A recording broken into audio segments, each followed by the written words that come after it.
So to me, my definition of domestic violence is just the worst.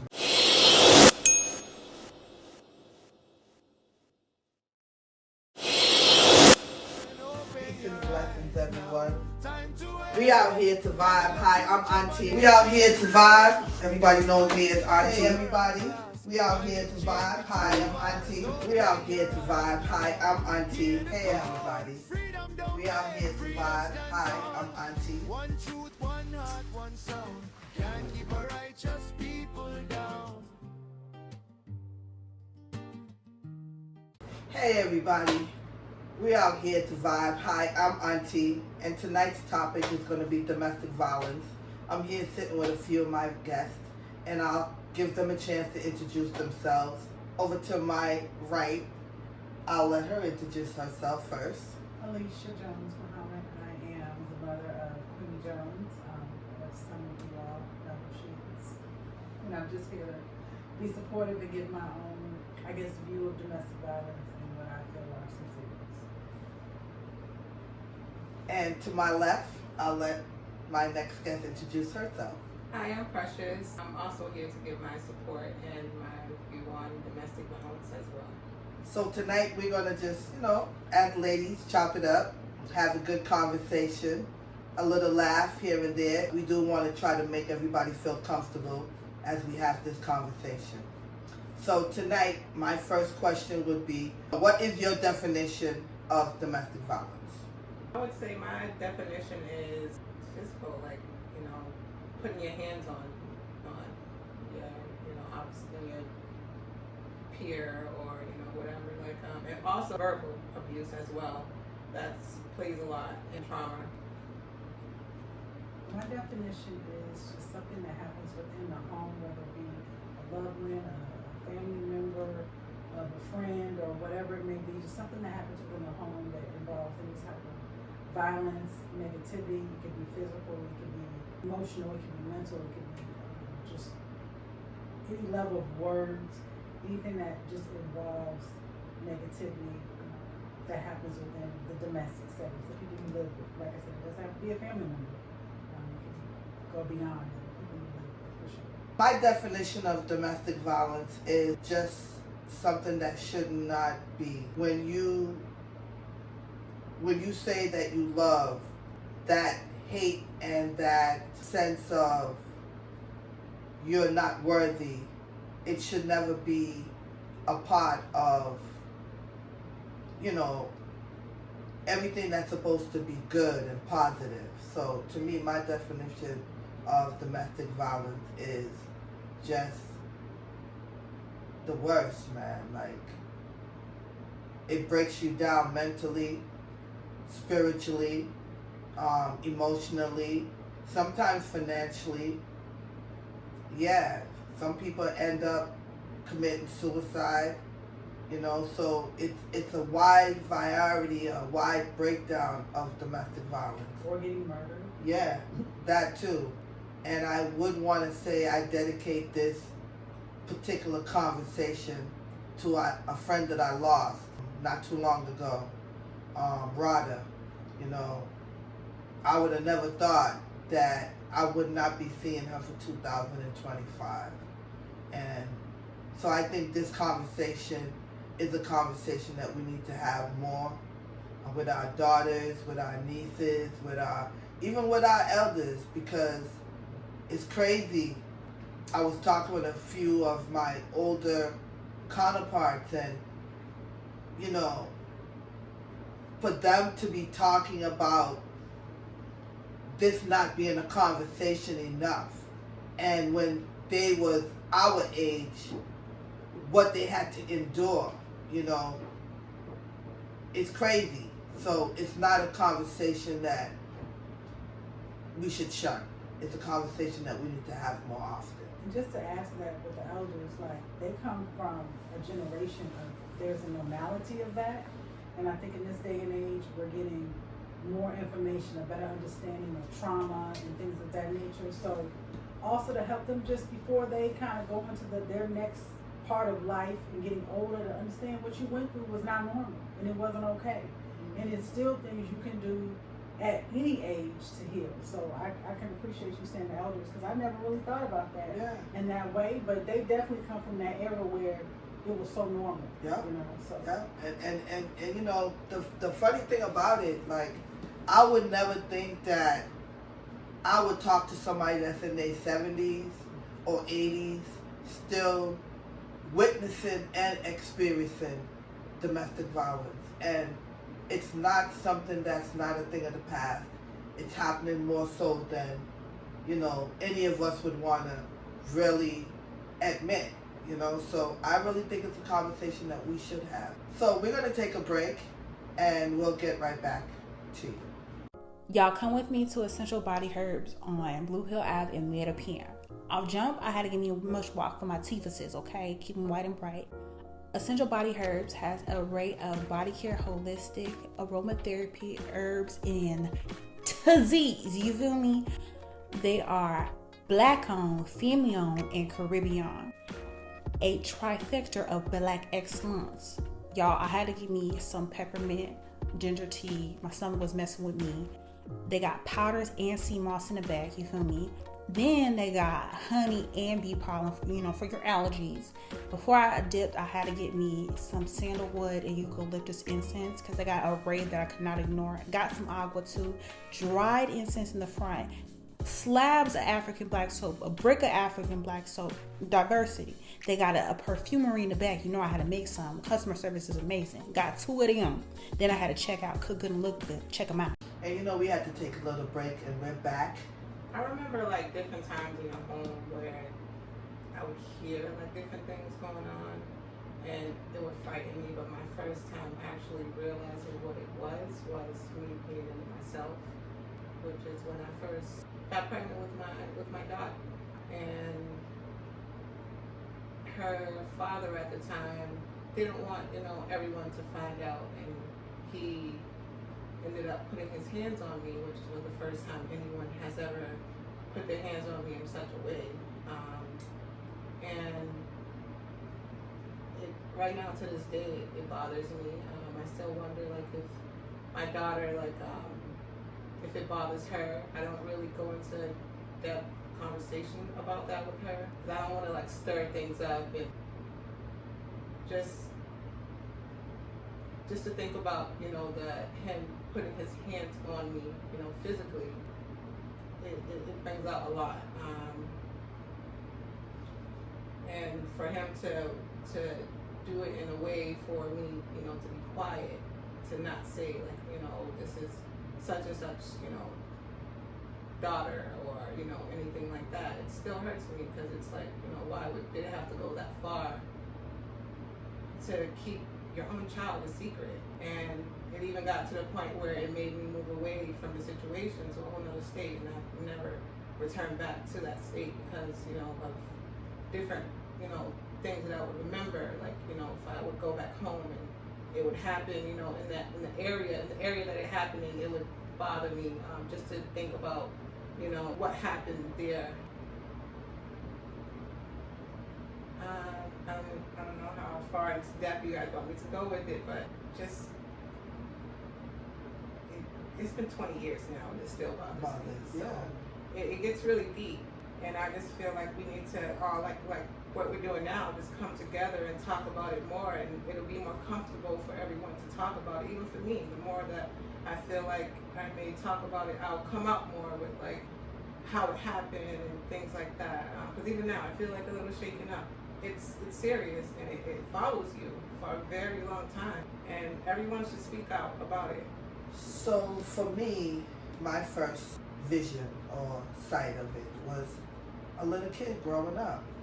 And, you know, my mom left and came to America, and, you know, she left us with my aunt and my uncle. And I used to wonder why my uncle used to be so mean to her, you know? And sometimes I would hear my aunt crying in the room, and it wasn't like a crying of happiness, you know? And I just didn't understand it.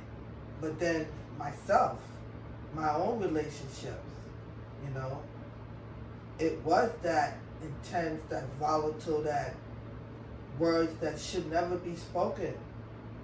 If you say you love someone, that's not the way how you talk to people.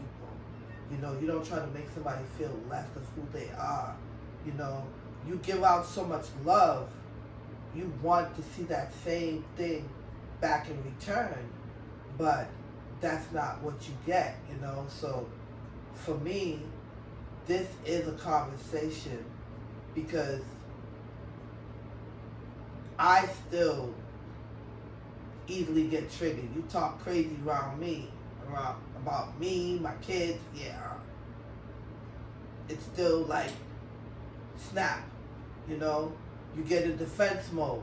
You're ready, you know, and yeah, and you've seen it a lot outside. Just you could be on the bus and people just having the most, and I'd be like, oh my God, like, is this what we doing?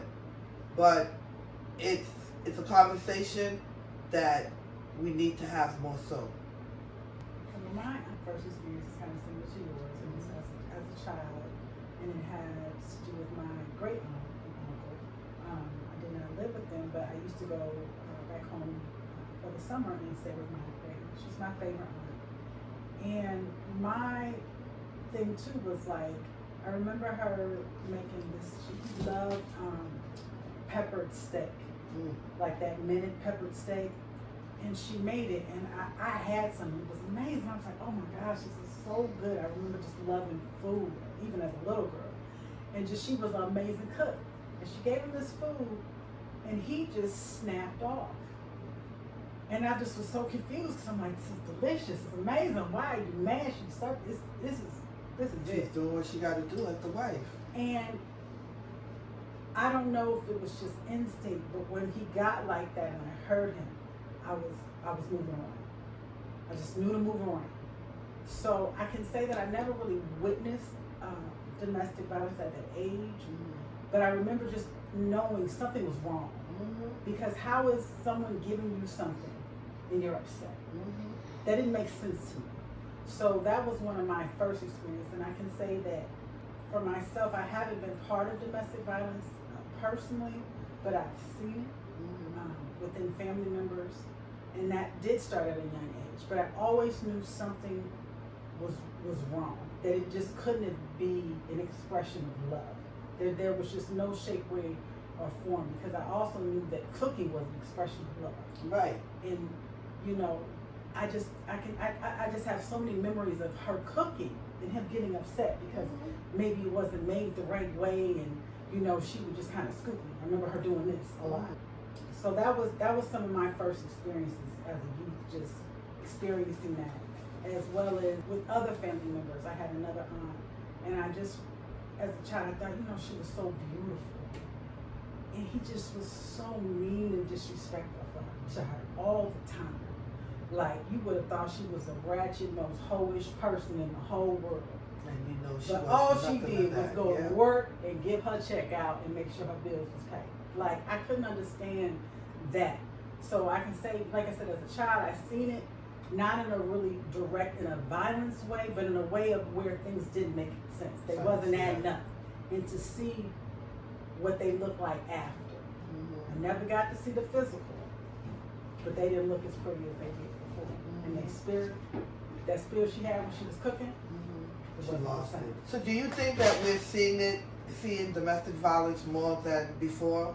Like, do you guys think it's like the norm now? I do. I remember a time where a family member of mine was in a relationship with a guy, and they used to get into arguments and fights all the time. I used to try to explain to her, you know, like how I felt, like, you know, like what I felt was wrong in the situation. You know, I felt like, you know, him putting his hands on her wasn't the right thing. He even got to the point where he would spit on her, and she would, and I was like, you know, that's like one of the most disgusting, you know, lowest thing anyone can do to someone. And she just kind of brushed it off, and she was like, no, but, you know, he really loves me. And she was around like 17, 18 at the time, and she just didn't, I guess, I don't know, it took her a while to really understand, you know, that this was trauma, and, you you know, that was something that you shouldn't accept.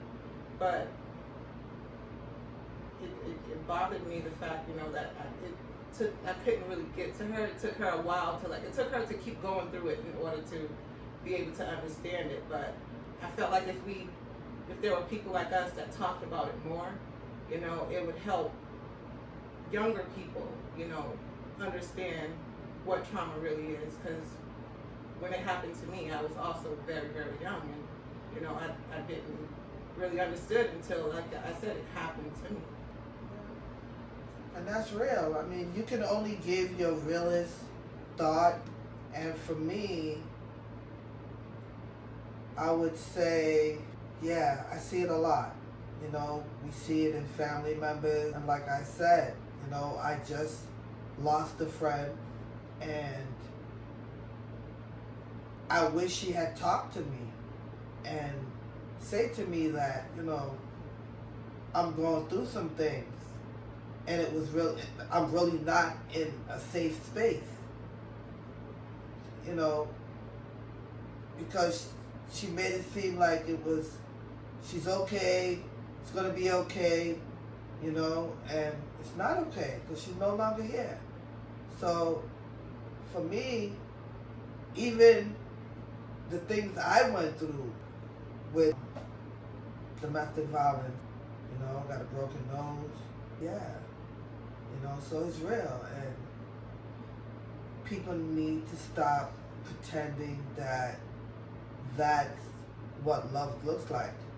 You know, because I often hear that too as a conversation, like, but he loves me, or he really cares. No, that's not love. That's not care. That's a personal problem that individual has, and really and truly, it really has nothing to do with you. You know, the saying goes, hurt people heal hurt people. And sometimes that could be true, but it could also be very dangerous. When we were younger, I could say, we could hear it.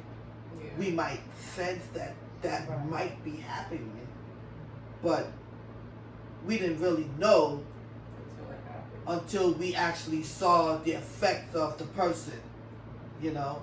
Because you know how you said you didn't really see it. Right. And I could say the same thing. I never saw my uncle slap my aunt or anything like that, but I could hear him tussling her up in the room. And that wasn't good love. You know what I'm saying? That wasn't, we're playing and, you know, it was playful. Right. It was, you could hear my aunt, like. In distress. Yes. Mm-hmm. And she used to hold her head down a lot. She never looked up, you know. So for me, I just like you're beautiful. You know, you made beautiful kids. You know, they're beautiful. So. Well, I'm going to take a little bit of a different perspective of why I think it's more prevalent now. Because as I was listening to you guys thinking, I was really thinking about that question and making sure I had it right. I feel like it's more prevalent now is because I feel like domestic violence has a price tag. I feel like in the past it was a level of basically slavery, generational curses. This is our normality. Mm-hmm. But right now, it's a lot of females going through things based on money and materialistic things. Mm-hmm. I feel like this gaslighting phenomenon and these men, you know, giving these women all these gifts and then coming with the BS of the abuse. So I feel like it's prevalent now and it's normalized in a different way than what we've seen. Because of that price tag. You know, you hear these stories about these girls going to Dubai and just doing crazy stuff based on money. And you wouldn't think, okay, well, that's not normal domestic violence. However it is. They're going to a place where they're supposed to be in a domestic environment. To be there. Don't make it back. Right, in a hotel. Like, they're in somewhat of a domestic place. And that, to me, is still considered that because they started from their house. Mm-hmm. From a chat lot or whatever people, and I'm not knocking anybody of how they make their money or whatever they do, but I just feel like it's normalized in a different way because people are doing it based more in money than, let's say, the traditional or the survival tactic. Women were having children with these men. You're trying to say which they did. You know, you're trying to make a family work. Nowadays, these girls they're not even Commercial. being married to these, you know, they have It's nothing, commercial. no connection, no baby, no nothing. It's commercial. And also the level of social media and how they normalize the abusive language of how we talk to each other, how you can say whatever you want and say it any type of way. That's still domestic violence in a certain way. Because these are people that, you know, you may know or may not know, but it's happening within your home. It's affecting your self-esteem. It's affecting how you carry yourself in other relationships. Because people just get to talk crazy and it's a normality to it because, oh, well, he cash at me. You know, so it's like, I think it is more prevalent today than it was. Or at least we see it now more and on a different level than we probably ever seen. So that's kind of my response to that. Yeah, I feel you on that. And just to tap back on that, like, you know, even working at my job,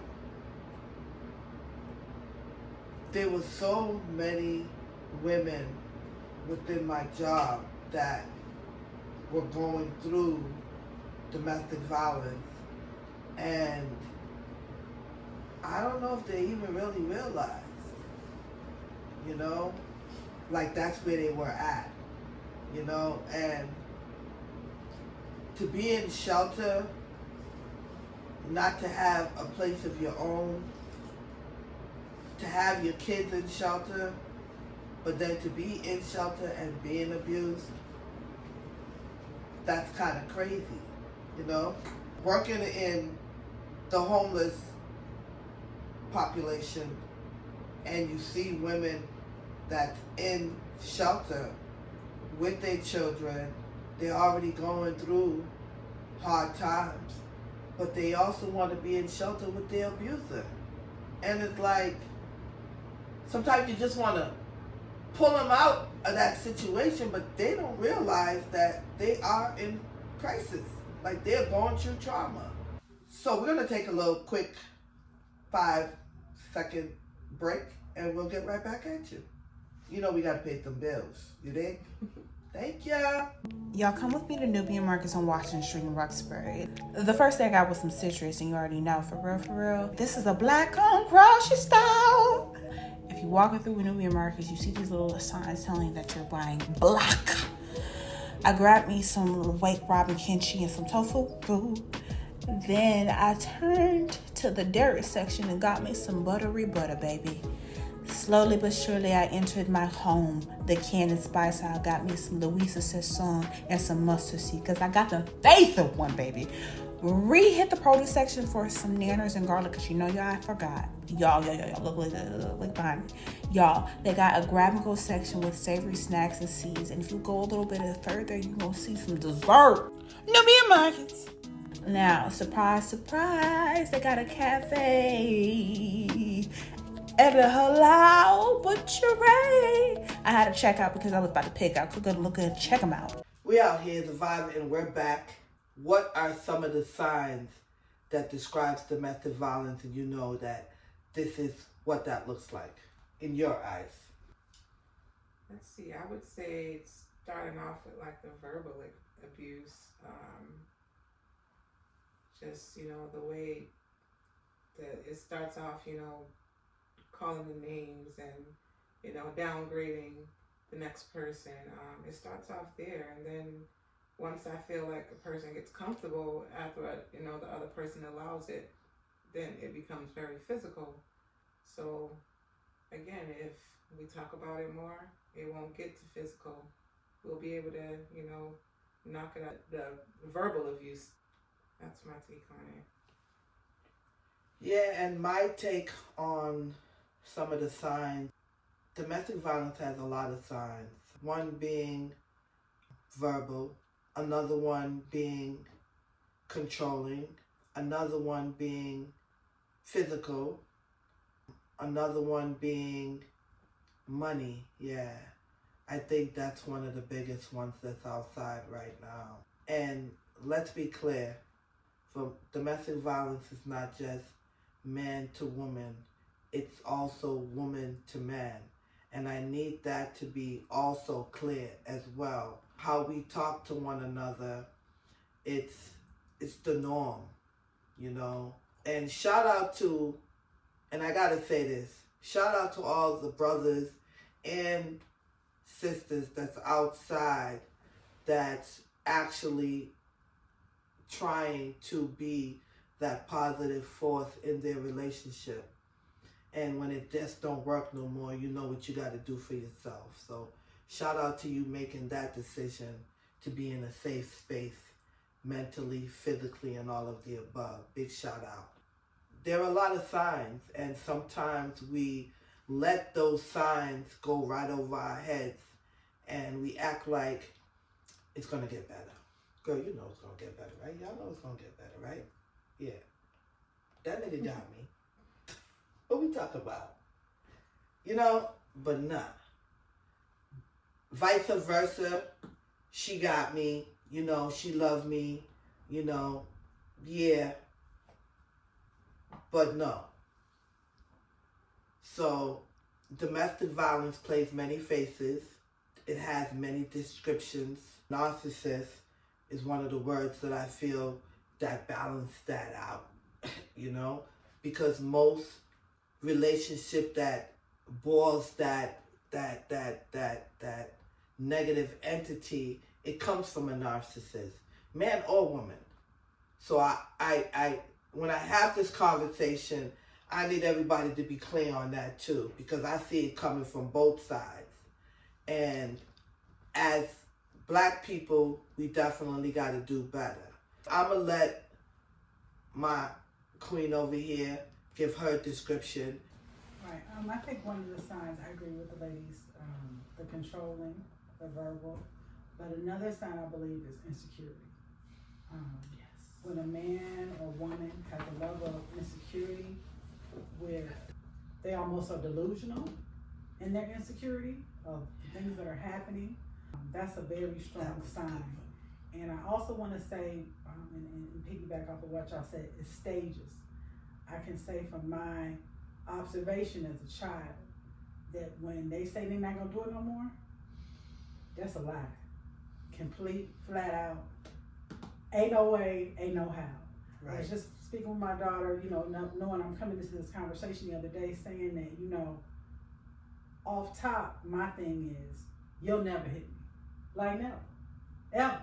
That's my sign, because from what I observed as a child, it's some more coming. Mm-hmm. So I know if you can do it once, it's coming again. So right. That's a huge red flag. Fact right there. If he can do it one time, trust and believe he can do it over and over again. And if he can say, well, you made me so mad. If he is saying that something that you have done is controlling his emotions and his actions based on what you've done, he or she is not even a human, because we all have self-control. Mm-hmm. And nothing I should do should warrant you to disrespect me or hurt me or whatever it may be. If anything, walk away. So I just feel like those are definitely one of the signs that even if it even just a small indication, a shove, a push, a little choke, whatever it might be, it's more to come. When you allow that, in my mind, again, could be from childhood, when that happens, you give him permission. If you don't stop it dead in the track, you might have to let that person be out your life for 6 months just to let them know, I'm for real. This is not something that I'm okay with. Yeah. You know? And you can love that person, but you have to take a stance on that. Not to say that all people who lose their temper are abusers, but it's definitely a sign, and you have to stand 10 toes down to let it be known. Mm-hmm. That ain't going.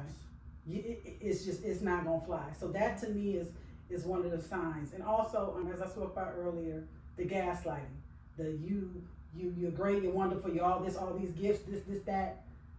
I feel like that's a great door, because it's like they soften the blow for what's to come. Mm-hmm. So that's another sign. When you have not presented yourself completely to this man or woman as your full entity, your love, your essence, whatever you want to call it that you're giving, and he or she is all of a sudden just all the way into you, that's a horrible sign to me. That's making a statement saying it's something coming behind this, because you haven't put enough or invested enough for this person to really put that type of energy into you. So it's for a reason. They want something from And I think a lot of these younger girls lose sight of that because we are in such a materialistic world where they're like, oh, okay, no, it's something behind that. They learning, and I'm seeing a lot of TikTok and all these.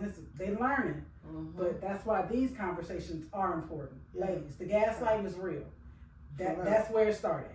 So don't get illusioned by them gifts and the fact that he can buy this while y'all at the club and this, that, and the third. Pay attention, because some coming around the corner with that. Yeah, and what's coming around the corner is a narcissist. For me, that's how they control the situation. A lot of women are coming from needing and wanting and wishing they could have more. So I won't say some settle for less, but it's so much happening on social media. All you see is flash, flash, flash, flash. That's all you see. But what's behind that flash, flash is nothing that's good. So I think that having these conversations and really having real conversations, like when you guys are sitting around having y'all little night, which I think these are not the things that's happening. You know, it's more heavy drinking, you know, and that's another thing that plays a part. We left that out. You know, the alcohol, the drugs, you know, the different substances that people are mixing. A lot of that plays a part in domestic violence too, because it changes, it alters the way you think, it alters your attitude. And stress. We got to do better. These things are all distractions. If we don't pay attention to the things that are the distractions, we lose. So for me, I have a lot of females. I have a lot of nieces and nephews. I want y'all to live in a healthy society.